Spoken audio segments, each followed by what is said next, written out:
ర్యాపిడోలో నేనున్న ప్లేస్ దగ్గర నుంచి డ్రాప్ చేసే ప్లేస్ వచ్చేసి 11 కిలోమీటర్లు చూపించిందండి. 11 కిలోమీటర్లు.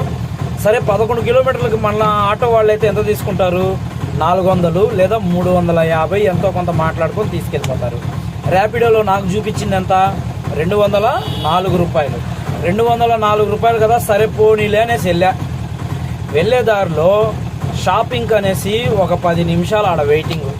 మళ్ళీ వచ్చి పళ్ళు పలహారాలు కొనాలనేసి అక్కడ ఒక 5-10 నిమిషాలు అక్కడ ఒక వెయిటింగ్. చూడండి మొత్తం తోటలు, అడవి, ఎక్కడ ఇల్లు లేవు. ఈ విధంగా ఉంటే ర్యాపిడో వాడు మనకి ఇవ్వడం ఎందుకు? తొందరలో ర్యాపిడో దివాణా తీయడం అయితే కన్ఫామ్. ప్రతి ఒక్కరు తెలుసుకోండి. మరి ఇంత తక్కువ అయితే మనం వెళ్ళక్కర్లేదు. కడుపు కాలిపోతుంది. ఎవడైనా ఇస్తాడా అసలు?